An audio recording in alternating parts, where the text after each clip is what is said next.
Hello বন্ধুরা, তো আজকে আমি কথা বলবো প্যারাসিটামল 120 সিরাপ নিয়ে।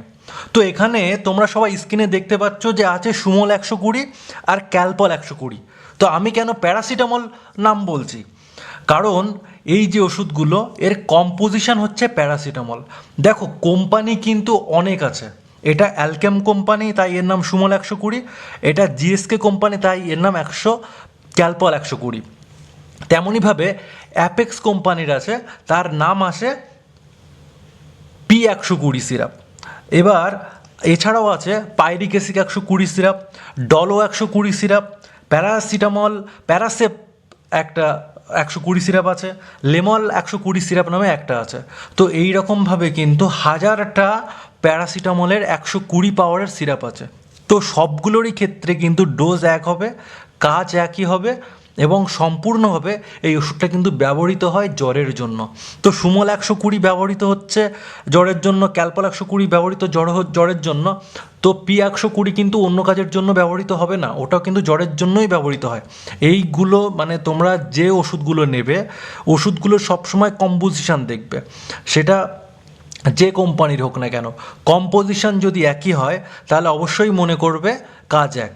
আমি ইউটিউবে অনেককে দেখেছি যে একটা সুমল 120 নিয়ে একজন ভিডিও করছে, আবার সেই ব্যক্তি ক্যালপল 120 নিয়ে ভিডিও করছে, আলাদা আলাদা করে ভিডিও পাঠ করছে। তো অনেক মানুষ কনফিউজড হয় যে এই ওষুধগুলো কি তাহলে আলাদা। বিষয় হচ্ছে একদমই আলাদা নয়, সবগুলো ওষুধই এক। আমার কাছে আপাতত দুটো ওষুধ কাছে আছে, তাই আমি দুটো ওষুধ দিয়েই কিন্তু এই ভিডিওটা করছি। তাই তোমাদেরকে অবশ্যই সাবধান করব আর সচেতন করবার জানাবো যে যা যা কোম্পানির তোমরা প্যারাসিটামল 120 দেখবে, সবগুলোরই কাজ এক এবং একই কিন্তু ডোজ হবে। তো এর ডোজগুলো কী কী দেখো, সুমল 120 বা ক্যালপল 120 বা P120 বা প্যারাসেপ 120 বা লেমল 120 বা পাইরিক অ্যাসিড 120 বা ডল 120, যত প্যারাসিটামল 120 গ্রুপের ওষুধ তোমরা দেখতে পাবে বা সাসপেনশন তোমরা দেখবে, সবগুলোর ডোজ হচ্ছে 1 থেকে 2 বছরের যারা বাচ্চা হবে, অর্থাৎ যাদের ওজন, দেখো একটা জিনিস আমি আবার বলবো যে বয়স আর ওজনের ভিত্তিতেই কিন্তু ডোজটা দেওয়া হয় না।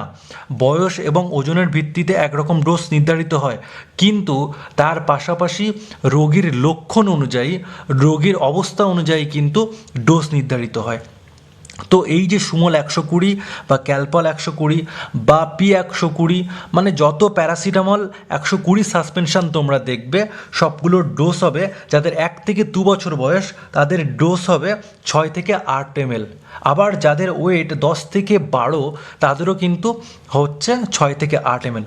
এখন এই যে প্যারাসিটামল 120, এটা কিন্তু শুরু হচ্ছে 1 বছর থেকে। 1 বছরের নিচের যেসব বাচ্চারা থাকবে তাদের ক্ষেত্রে কিন্তু ড্রপ ব্যবহৃত হবে। ড্রপ প্যারাসিটামল একটা ড্রপ পাওয়া যায়, সুমল 120 বলে একটা ড্রপ পাওয়া যায়, সেই ড্রপ বা ক্যালপল 120 ড্রপ পাওয়া যায়, সেই ড্রপ তোমরা নিতে পারো। তো আমি এখানে বললাম যে 1 থেকে 2 বছর বাচ্চাদের 6 থেকে 8 ml। এবার 2 থেকে যদি 3 বছর বাচ্চা হয়, যাদের ওজন 12 থেকে 14 কেজির মধ্যে, তাদের ডোজ হচ্ছে 8 থেকে 9 ml। ভিডিওটা একদমই স্কিপ করবে না, শেষ পর্যন্ত দেখবে। তোমাদের বাচ্চাদের জন্য কিন্তু খুব গুরুত্বপূর্ণ ইনফরমেশান এটা, এবং আমি কিন্তু সব থেকে পরিষ্কার করে আমি তোমাদেরকে বলবো, একদম পুরো ক্লিয়ার হয়ে যাবে। জাস্ট কিছু মিনিট ধৈর্য ধরে থাকো। তোমার ছেলে মেয়েকে সুস্থ রাখার জন্য সঠিকটা জানানো কিন্তু বা জানা কিন্তু ভীষণ জরুরি। আমার জানানোটা জরুরি আর তোমাদের জানাটা জরুরি। এবার আমি বলবো 3 থেকে 4 বছর যাদের বয়স, অর্থাৎ যাদের ওজন 14 থেকে 18 কেজির মধ্যে, তাদের কিন্তু ডোজ নিতে হবে 9 থেকে 11 ml। হ্যাঁ বন্ধুরা, 9 থেকে 11 ml। আর যাদের বয়স 4 থেকে 5 বছর এবং যাদের ওজন 18 থেকে 20 কেজি, তাদের কিন্তু ডোজটা নিতে হবে 11 থেকে 13 ml। এছাড়া এই ভিডিওতে আমি যতটুকু সম্ভব আমি তোমাদেরকে জানালাম।